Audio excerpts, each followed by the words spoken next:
श्री गणेशाय नमो नमः। सरस्वती नमस्तुभ्यं वरदे कामरूपिणी विद्यारंभम करिष्यामि सिद्धिर्भवतु मे सदा। शिव शक्ति को कोटि कोटि प्रणाम। मेरे श्रोतागण, मैं आज आपको कुंभ कितने प्रकार के होते हैं इस बारे में जानकारी दूंगी। कुंभ मेला कहाँ कहाँ लगता है इस बारे में जानकारी दूंगी और कुछ नक्षत्रों के संयोग के बारे में जानकारी दूंगी, जिन नक्षत्रों के संयोग से कुंभ मेले का आयोजन होता है। तो आज मैं आपको सबसे पहले ये 4 स्थान के बारे में जानकारी दे रही हूँ कि कहाँ कहाँ 4 स्थानों में कुंभ मेला का आयोजन होता है।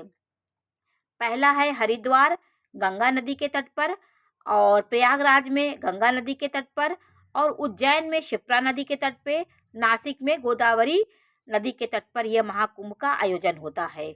और 12 वर्षों में 12 वर्षों के बाद पूर्ण कुंभ का आयोजन होता है। लेकिन जो ये महाकुंभ होता है ये 144 वर्षों के बाद आता है, क्योंकि 12 वर्ष में बृहस्पति एक चक्कर लगाता है सूर्य का। तो 12 वर्ष बीत जाते उसके सूर्य को भ्रमण करते करते, वो 12 वर्ष के बाद उसी राशि में प्रवेश करता है। तो 12 भाव जो कुंडली में होते हैं, वो 12 भाव को यदि आप 12 में गिनिए तो 12 दहम्मा 120, 120 आया। फिर 12 12 12 दूनी 24, 120 में 24 जोड़ेंगे आप तो ये 144 वर्ष आ जाएगा। तो इसीलिए 144 वर्षों का एक बहुत बड़ा अंतराल के बाद महाकुंभ का आयोजन होता है। जो महाकुंभ प्रयाग में लगा हुआ है, प्रयाग और हरिद्वार में ये महाकुंभ का आयोजन होता है। तो मैं आपको ये जानकारी दे रही हूँ कि कुंभ कितने प्रकार के होते हैं। देखिए, कुंभ 4 वर्षों में कुंभ मेला लगता है, अर्ध कुंभ 6 वर्षों में लगता है और पूर्ण कुंभ 12 वर्षों में लगता है। महाकुंभ 144 वर्षों में लगता है, जो इस समय प्रयागराज में लगा है।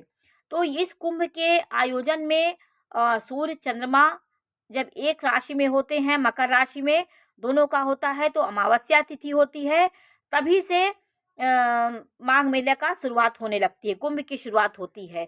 तो जैसे ही माघी पूर्णिमा आती है, सूर्य चंद्रमा एक साथ होते हैं, तो दूसरे दिन मकर संक्रांति का महापर्व होता है। मकर संक्रांति से माघ मेले का आयोजन होने लगता है।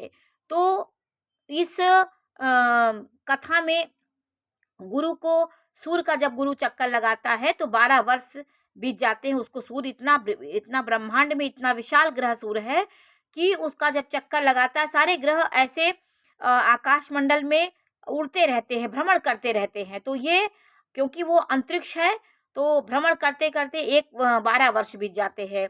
तो 12 वर्षों में बीतते बीतते जब 12 वर्ष हो जाते हैं, फिर 4 स्थानों पे महाकुंभ का आयोजन होता है। मैं आज आपको ये जानकारी दूंगी कि ये महाकुंभ जो लगता है, ये पूर्ण कुंभ 12 वर्षों में होता है, महाकुंभ 144 वर्षों में होता है। 4 प्रकार के कुंभ होते हैं, कुंभ, अर्धकुंभ, पूर्ण कुंभ, महाकुंभ।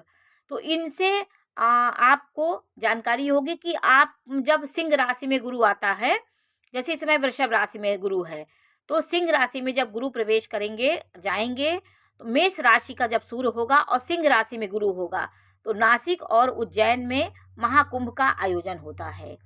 वहाँ पे भी इसी प्रकार का आयोजन होता है, वहाँ पे भी बड़ी व्यवस्था होती है।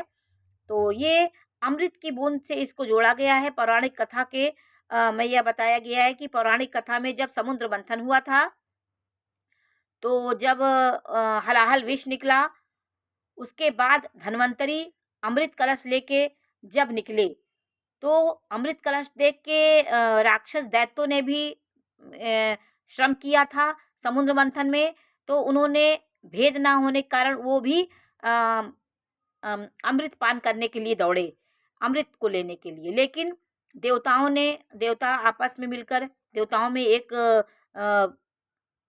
वार्तालाप हुई कि अगर ये अमृत की बूंद पी लेंगे, अमृत पी लेंगे, तो ये सदैव पृथ्वी पर अमर हो जाएंगे और देवताओं को सदैव पीड़ा देते रहेंगे। इसलिए उस कलश को एक मोहिनी रूप धारण कर विष्णु जी ने उस कलश को सबको बांटा। जब वो बांट रहे थे, तो राहु केतु, जिसको एक राक्षस वहाँ पे आके देवताओं के पास बैठ गया। तो राहु केतु जब उन्होंने सूर्य ने देखा चंद्रमा ने कि वो पी लिया, तो उन्होंने संकेत किया विष्णु भगवान को, तो विष्णु भगवान ने चक्र से उसके 2 टुकड़े कर दिए। तो एक राहु हो गया सर का भाग, और शरीर का भाग वो केतु हो गया। तो इस मान्यता के अनुसार महाकुंभ का आयोजन क्यों होता है कि जब ये कुंभ लेकर के कुंभ निकला, अमृत कलश निकला, तो देवताओं ने जयंत को संकेत किया। जयंत इंद्र का बेटा था। जयंत को उन्होंने संकेत किया कि इसको लेके तुम आकाश मंडल में भाग जाओ। तो वो आकाश मंडल में दौड़ते दौड़ते स्वर्ग लोक पहुंचा। पीछे राक्षसों ने उसका पीछा किया और छीना झपटी जहाँ जहाँ जिस जिस स्थानों पे कुंभ के पकड़ में आ गया दैत्यों के, तो वहाँ छीना झपटी में कुछ बूंदें गिरी। जब कुछ बूंदें अमृत की वहाँ गिरी, तो वहाँ एक पवित्र स्थल उसको मान लिया गया।